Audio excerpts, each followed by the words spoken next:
Friends, ഇന്ന് നമുക്ക് 4 മണി ചായയുടെ കടിയായിട്ട് ഈ സ്നാക്ക് നമുക്ക് ഉണ്ടാക്കി നോക്കിയാലോ. ഇത് ഉണ്ടാക്കാൻ വേണ്ടി ഞാനൊരു 2 കപ്പ് മൈദാപ്പൊടിയാണ് ഈ പാത്രത്തിലേക്ക് ഇടുന്നത്. ഞാൻ അതിനു വേണ്ടി കുറച്ച് പഞ്ചസാര എടുത്തിട്ടുണ്ട്. നിങ്ങൾക്ക് കൂടുതൽ മധുരം വേണ്ടിയവർക്ക് കൂടുതൽ മധുരം ഇടാം, കുറവ് വേണ്ടിയവർക്ക് കുറച്ചിടാം. ഇത് നമുക്കൊന്ന് മിക്സിയിൽ പൊടിച്ചോണ്ട് വരാം. ഈ മൈദാപ്പൊടിയിലേക്ക് ഞാൻ പൊടിച്ചോണ്ട് വന്ന ഈ പഞ്ചസാര ഇടുവാണ്. നമ്മൾ ഇതിലേക്ക് ഒരു 6 സ്പൂണ് നെയ്യ് ഒഴിക്കുവാണ്. നല്ല ചൂടുള്ള നെയ്യാണ്.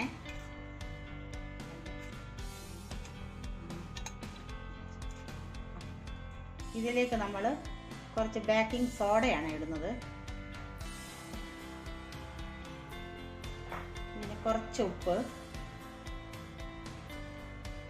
നമുക്ക് ഇതിലേക്ക് കുറച്ച് നല്ല ചെറിയ ചൂടുള്ള പാൽ ഒഴിക്കാവേ. ഒഴിച്ച് നമുക്കൊന്ന് കുഴച്ചെടുക്കാം.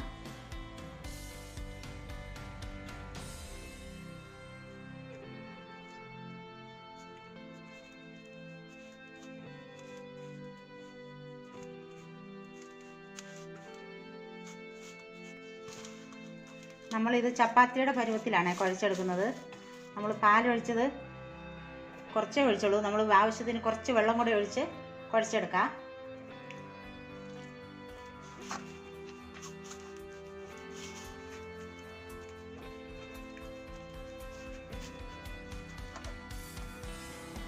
ഞാനിത് കുഴച്ച് വെച്ചിട്ടുണ്ട്.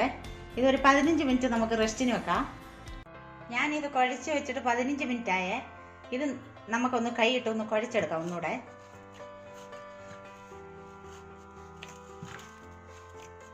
ഞാനെല്ലാം കുഴച്ച് വെച്ചിട്ടുണ്ട്. ഇനി നമുക്കിതൊന്ന് കട്ടാക്കി എടുക്കാം.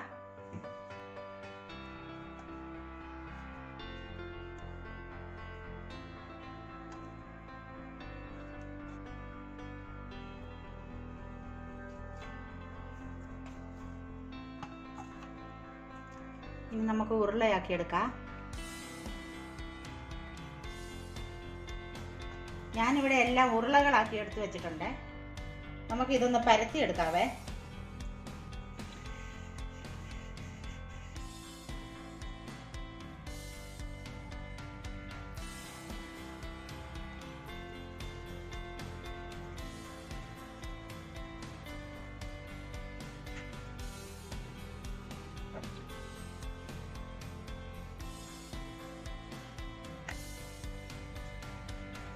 നമുക്കിത് ഗോതമ്പൊടി കൊണ്ടും ഉണ്ടാക്കാവേ. ഞാനിവിടെ ചപ്പാത്തി പോലെ പരത്തി എടുത്തിട്ടുണ്ട്.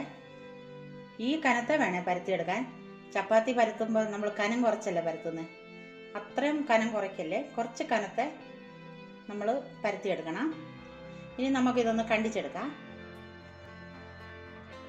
ഇതുപോലെ ഒരു നീളമുള്ള കത്തി എടുത്തിട്ട് നമ്മൾ പിടിച്ചിങ്ങനെ വലിക്കല്, വലിക്കാതെ അവിടത്തേക്ക് നമ്മളിങ്ങനെ അമക്കി കൊടുക്കണം.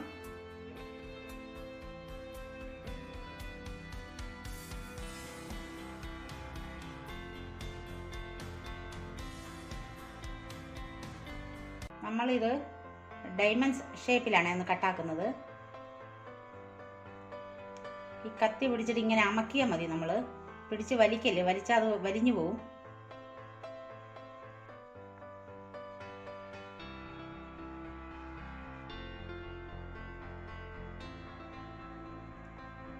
ഇത്ര കനത്ത വേണേ പരത്തിയെടുക്കാൻ. നമുക്കിത് വേറെ ഒരു പാത്രത്തിലേക്ക് ഓരോന്നോരോന്നായിട്ട് നമുക്ക് മാറ്റാം. ഞാൻ പാത്രത്തിലേക്ക് കുറച്ച് എണ്ണ ഒഴിച്ച് ചൂടാക്കാൻ വെച്ചിട്ടുണ്ട്. ഈ എണ്ണ ഇപ്പോൾ ചൂടായിട്ടുണ്ട്. ഇതിലേക്ക് നമ്മൾ ഈ കണ്ടിച്ച് വെച്ച ഡയമണ്ട് ഓരോന്നോരോന്ന് ഇട്ട് കൊടുക്കാം.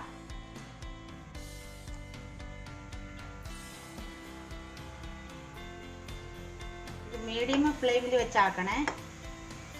ഇടയ്ക്കിടയ്ക്ക് നമ്മളൊന്ന് തിരിച്ചിട്ട് കൊടുക്കണേ.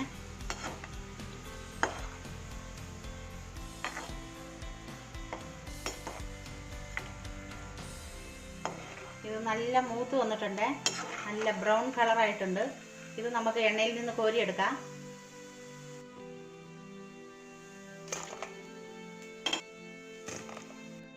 നമുക്ക് അതുപോലെ തന്നെ എല്ലാം പെറുക്കിയിട്ട് നമുക്കിങ്ങനെ എടുക്കാം. ഞാനിതിൽ പഞ്ചസാര പൊടിച്ചപ്പോൾ ഞാൻ 2-3 ഏലക്കായുടെ അരി ഞാൻ പൊടിച്ചിട്ടുണ്ടായിരുന്നേ. അത് ഞാൻ പറയാൻ വിട്ടുപോയി. നിങ്ങൾക്ക് ഏലക്ക ഇട്ടില്ലെങ്കിൽ നിങ്ങൾ വെനില എസൻസ് ഒഴിച്ചാലും മതി, ഒരു 2 തുള്ളി. എന്നിട്ട് നമ്മൾ കുഴച്ചെടുത്താൽ മതി.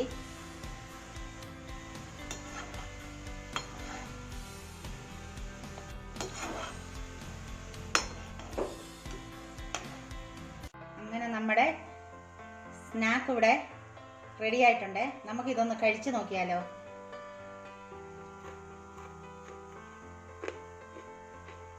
നല്ല കറുമുറുവായിട്ടുണ്ട്. ഈ വീഡിയോ നിങ്ങൾക്ക് ഇഷ്ടമായാൽ ഞങ്ങൾക്ക് ലൈക്കും ഷെയറും ചെയ്യണേ. ആരെങ്കിലും സബ്സ്ക്രൈബ് ചെയ്തിട്ടില്ലെങ്കിൽ ഒന്ന് സബ്സ്ക്രൈബ് ചെയ്യണേ. Thank you.